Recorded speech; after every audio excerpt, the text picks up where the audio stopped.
भी ऐसा हुआ है कि आपने सोना खरीदा हो और थोड़े समय बाद जब सुनार को वापस करने गए हो तो उसने उसी सोने का कम दाम लगाया हो। लेकिन 1 अप्रैल 2023 से ऐसा नहीं होगा। भारत सरकार के आदेश के मुताबिक सुनार अब बिना हॉलमार्क का सोना नहीं बेच सकेंगे। लेकिन ये हॉलमार्क है क्या, इसे ऐसे समझते हैं। हम जो सोना खरीदते हैं वो शुद्ध है या नहीं, इसकी जांच भारतीय मानक ब्यूरो करता है। अगर धातु शुद्ध है तो उसे एक मार्क दिया जाता है जिसमें सोने और उससे बनी ज्वेलरी पर 6 नंबर्स का अल्फा न्यूमेरिक कोड लगाया जाता है। इस पूरे प्रोसेस को हॉलमार्किंग कहते हैं। अब आप सोच रहे होंगे कि हॉलमार्क से आम आदमी को क्या फायदा होगा।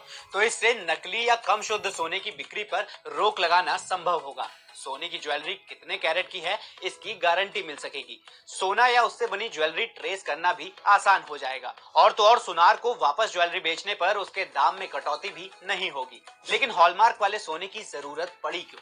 वो इसलिए क्योंकि भारत दुनिया में सोने का दूसरा सबसे बड़ा उपभोक्ता है। ऐसे में कोई नकली या कम शुद्ध सोना ना बेच दे, इसलिए सोने की हॉलमार्किंग करना जरूरी होता है, जिसके जरिए सोने को ट्रेस करके आसानी से पता चल जाता है कि सोना कितने कैरेट का है। देश भर में सोने पर ट्रेडमार्क या हॉलमार्क देने के लिए 940 सेंटर बनाए गए हैं जो BIS मार्क और कैरेट में प्योरिटी के आधार पर हॉलमार्क प्रोवाइड करते हैं।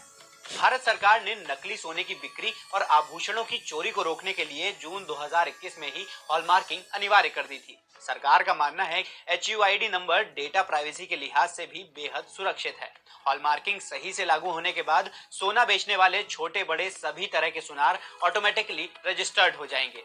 उन्होंने कितने सोने की खरीद और बिक्री की, इसकी सारी जानकारी सरकार के पास होगी। अब सवाल उठता है कि पुराने बिना हॉलमार्क वाले सोने और ज्वेलरी का क्या होगा। इसके लिए सरकार ने साफ किया है कि जिन लोगों के पास पुराने हॉलमार्क या बिना हॉलमार्क वाला सोना है वो सुनार के पास जाकर उसे वापस कर सकते हैं। जब वो सुनार उस सोने की नई ज्वेलरी बनाकर कहीं बेचेगा तो उसे नया हॉलमार्क लगवाना ही होगा। साथ ही ये नए नियम सिर्फ सोने के प्रोडक्ट पर ही लागू होंगे।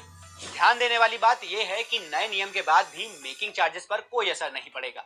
लेकिन हाँ, अगर कोई सुनार बिना हॉलमार्क का सोना बेचता पकड़ा गया तो उसे ज्वेलरी की कीमत का 5 गुना फाइन और 1 साल की जेल हो सकती है। तो ये थी हॉलमार्क से जुड़ी पूरी जानकारी। और भी ऐसे वीडियोस के लिए जुड़े रहिए दैनिक भास्कर ऐप के साथ।